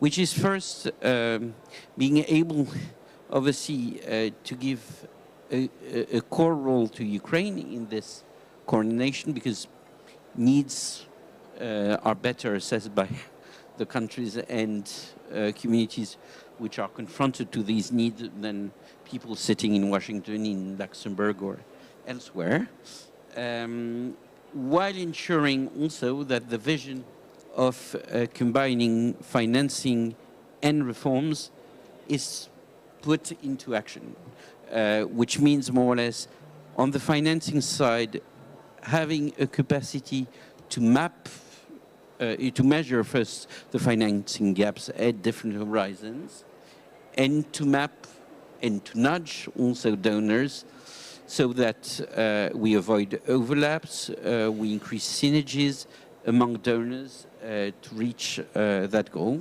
And reforms is obviously fundamental. It's not a new story in any country in the world, but especially in Ukraine, where international donors have always had a crucial role in also pushing this agenda of reforms, very much in sync with the Ukrainian civil society, which has been a force of vitality, but also of good democratic pressure on public institutions, and putting that together in economic strategy over time. And I would say we've taken some lessons of what doesn't work and what could work better. I think that has improved quite massively over the last 2 years, especially having also working levels which are more connected to the top level. Capacity also to be a little bit holistic, so to link or to see the interaction between what is discussed, for example, in the energy track, what is discussed in the financial track, what is discussed, on more sectoral basis, to plug better the IFI's coordination to these more strategic planning. But beyond that, I think we are at a stage where probably we have to go further. Also because at least there is one partner in the G7 which clearly has indicated that its support will not be at the level of what has been the case in the last years. President von der Leyen was reminding that 84% of the external financing of Ukraine comes from the EU and EU member states. The picture is quite different now than it was at the beginning of the full-scale invasion. So, in fact, the fact that we've broadened the G7 platform to have more or less all major donors around the table should be leveraged, because the G7 cannot be the only place where you discuss financing, because at least there you have now not a marginal, but at least a decreasing group of countries in terms of donor. The G20 cannot be this, obviously, this forum. So probably this platform, coordination platform, should on the financing have an increased role, which, by the way, points to the question of coordination within each member state, because we are still very much working, in silos between ministries of finance, ministries of foreign affairs, ministries of defense, while we see that if we want to be impactful, these people have to work together and have a legitimate mandate to enforce an agenda together. Thanks. Thanks for that. Thanks for this coordination. We need to have coordinators of coordinators. It's clear. And but if you want to discuss it further, you know where to find me. Yeah. Ivan, we heard now a lot of the good words, a lot of promises of big figures. Let's make a little bit of reality check. On the previous panel, it was said by one of the panelists, which I disagree. He said that reconstruction should come only with peace, means after the war. I'm absolutely sure that reconstruction is today, and Pierre said it yesterday on the event on the donors platform. The reconstruction is now. So tell us how it's going, and what is on your level. What do you see? Do you see all of this money which our colleagues promising to you? Yeah, Vladislav, dear colleagues, to represent the city which and the region which now 72% fully occupied by Russian troops, but in this region, and please pay attention, now live more than 800,000 citizens, and every day these 800,000 citizens stay on 25-30 kilometers from front line, and every day our Zaporizhia region feel 500 Russian shootings per day, And of course, now we need to speak about big cities which fully occupied, about 300,000 citizens which now stay on temporarily occupied territories, and of course about our cities which Russian ruined fully. For example, we can speak about city Orikhiv, about city Hulepole, which population was near 30,000 of citizens, and now these cities fully destroyed by Russian troops, by Russian rockets. Of course, when we spoke about situation now and about how to live in the future, it's like in a hospital. First of all, we need to make a right diagnosis. And our diagnosis, it is everyday's reactions. Of course, if we speak to repair after war or after ceasefire or now, our answer we need to do and we need to make reactions now. For example, all citizens of Zaporizhia very good remember a situation which was 23rd September 2024 when Russians starting to attack Zaporizhia by air-gliding bomb. What does it mean for regular citizens of Zaporizhia? It means that after next 2 months, Russian destroy fully or partly more than 1,800 buildings. And what need to be our answer? We need repair as quick as it possible. And we need less than 3 months to repair all buildings which we can to repair. Of course, it is to put in new windows, to make new roofs, but until the end of the 2024 years, 90% of citizens come back to their homes. Why for us it is so important? Because now we have several categories how to repair and what we need to repair.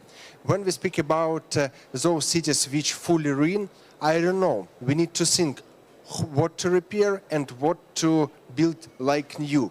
Because the city, it is not about building and not only about new apartment building. It is about workplaces, it is about social infrastructure, about schools, about hospital, about old historical and social connections. That's why we need to think how to do and how to build those cities which now fully ruined.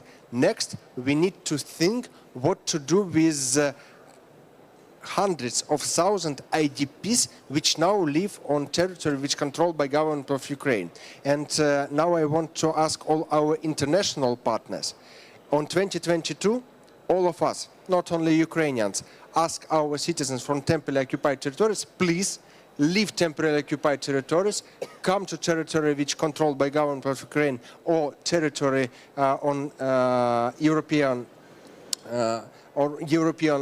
countries, and we will help you.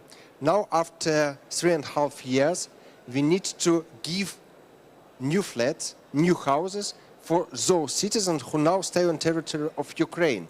And on my opinion, we don't need to build houses and apartment buildings to them. We need to give them certificates and need to give them money. Business will solve these problems more quicker and more cheaper as we like government can build. We don't need to do it. Business do it better. Next, of course, we need to speak about development of those territories which we control now. And of course, we need to speak about special rules for business, which now on territory which very close to border with evil in Ukraine. And of course, when we speak about rebuilding, on my opinion, we have several categories. First of all, it's of course civil buildings, apartment buildings or houses. But second, it is about businesses. Now we don't speak about businesses, but it is one of the main categories which we need to speak. Because on territory of my region, every day or every 2 days, Russian attack some factories, some businesses, small businesses, middle or big businesses. And we need to make a special rules, a special mechanism how to help our businesses recover as soon as it possible. Because all businesses, it is working places, it is salary, it is taxes for our Ukrainian budget. Can our businesses now relocate it to another regions? Not everybody can. and for not everybody it's possible.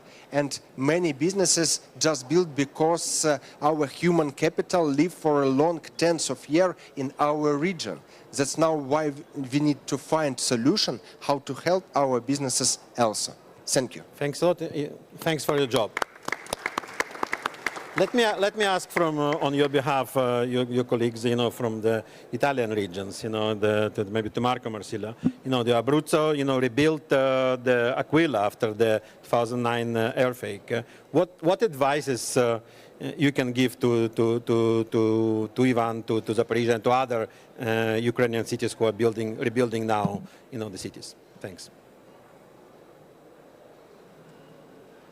Grazie dell'occasione. Thank you for this opportunity.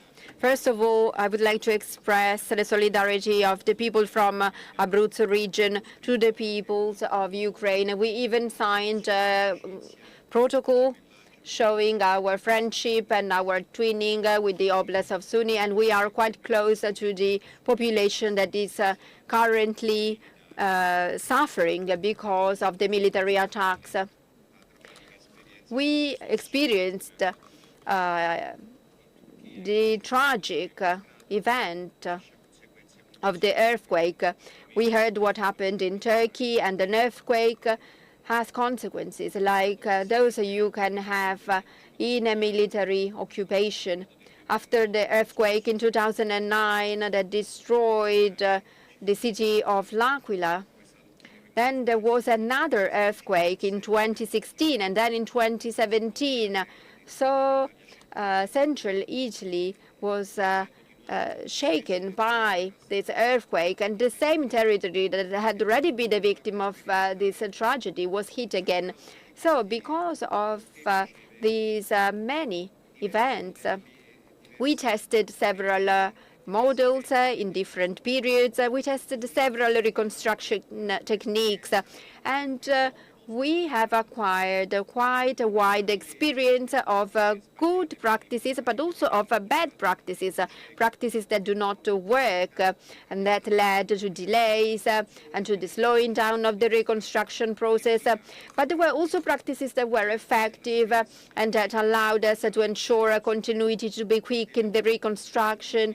So from this point of view, I'm not going to give you too many details about such a complex mechanism, but what I want to say is that this is an occasion to provide our experience to you, because even after a tragedy, there may be virtuous practices.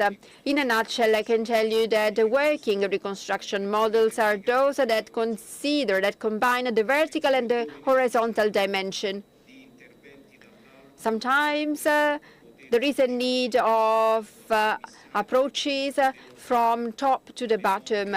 Sometimes you need to delegate to the traditional rules because ordinary rules in certain situations cannot solve problems that are so big as, for example, the reconstruction of entire cities because of an earthquake, because of a shelling, cities that have been systematically destroyed and whose key infrastructure has been destroyed or damaged.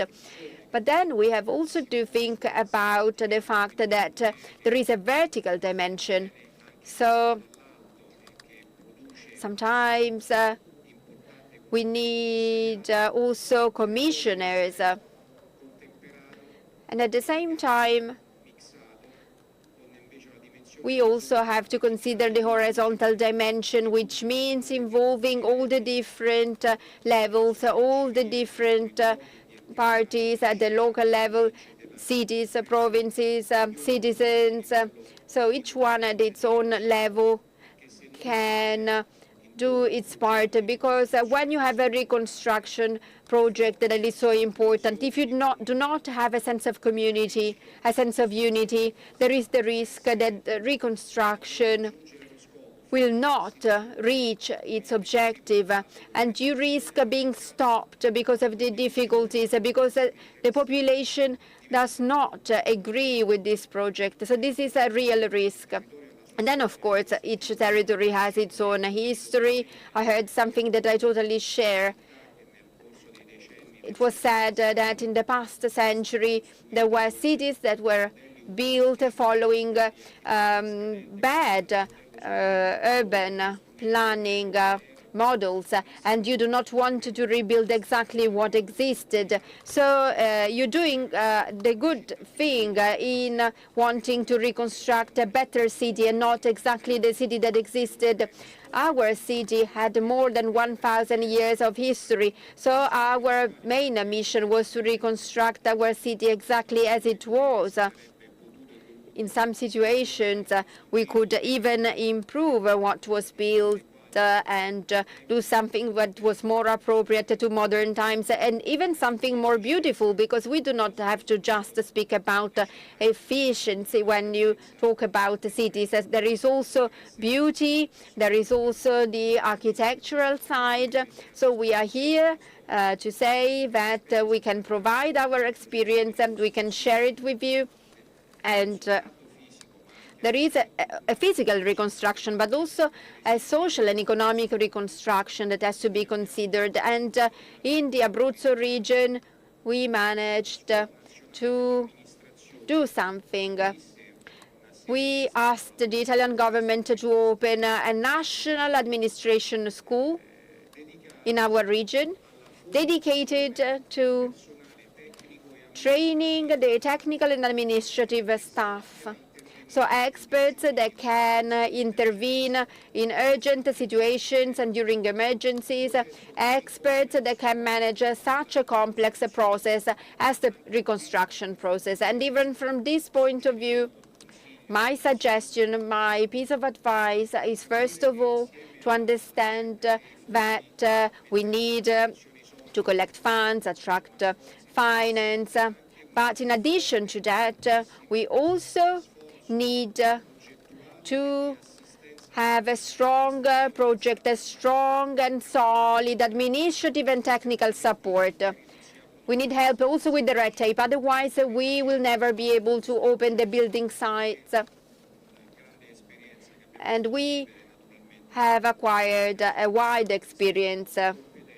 We have developed these competencies, unfortunately, and then we decided to open this training school for this kind of specialties. Thank you. Thank you, Marco. When you said about the issues of rebuilding as it was, and you said about a little bit more modern, it's after 1,000 years, maybe, you know, but more beautiful, it's definitely not. You know. Yeah, but Raffaele, it was also said now about the ideas that the city should not be rebuilt as they were. They should be more modern. And I would recommend everyone to go downstairs to see the business fair, where there's a lot of Ukrainian municipalities show, and you can also see there the Zaporizhzhia region and other regions. You know, and I went now there to Vinica, and they were discussing about innovation district they build.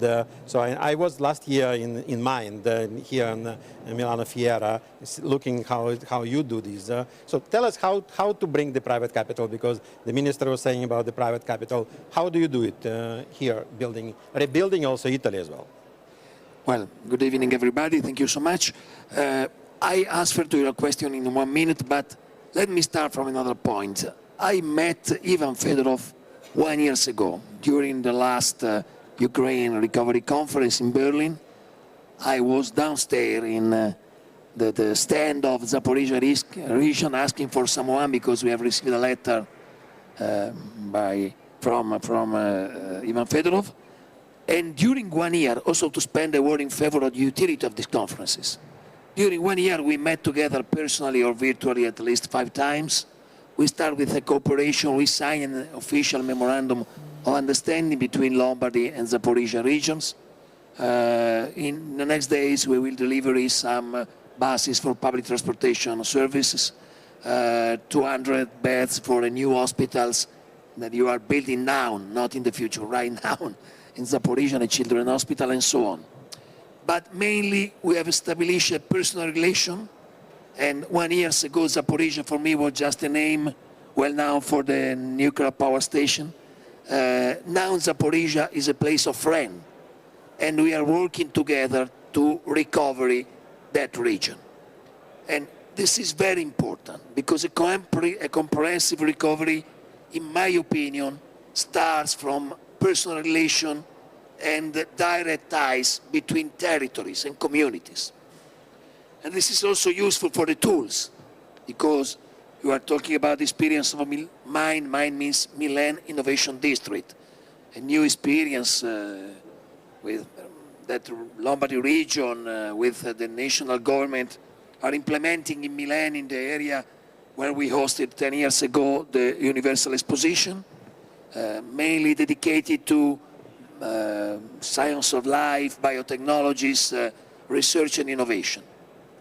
And we have a lot of tools like this, our cluster policies, our productive chains policies, our regional guarantee to finance our small and medium enterprises. But in my opinion, the main, let me say, the main suggestion I can give to my friends from Ukraine is not about tools, it's about vision. And as Ivan just said before, what is our, finally, at the end of the day, our vision about recovery and about development?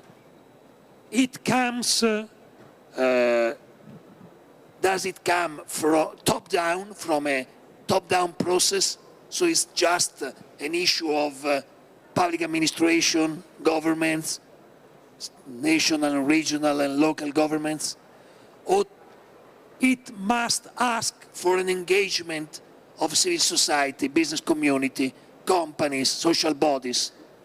In my opinion, recovery and development certainly ask for a bottom-up process.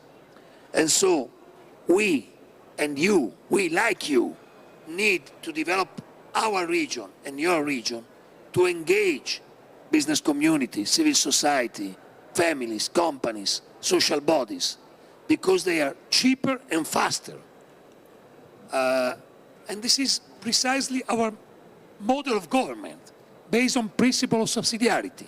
So, in my opinion, in our opinion, the task of a public administration, the task of a region, in my experience, is to open the doors to the private sector and not just look to them as beneficiaries of our activities, but as a co-actor, co-planners, to co-decide the targets of our development and the tools to support them.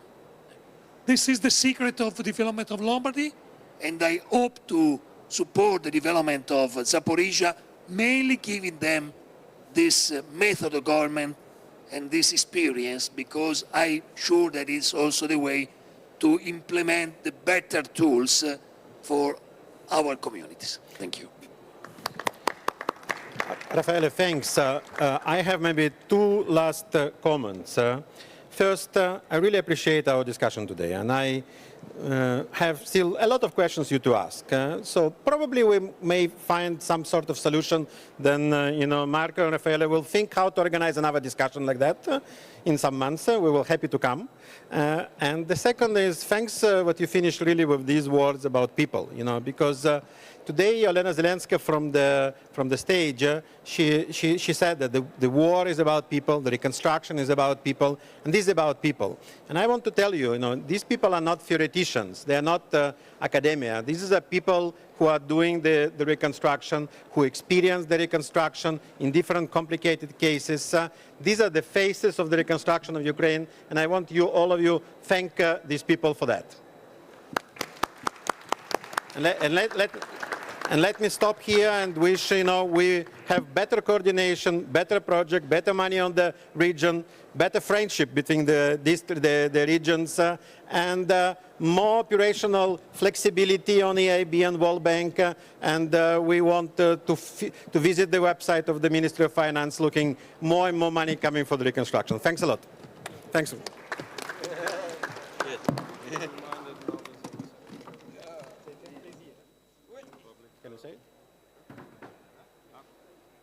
Ladies and gentlemen, just a quick reminder that we have a reception offered by the President of the Italian Republic starting shortly. Thank you.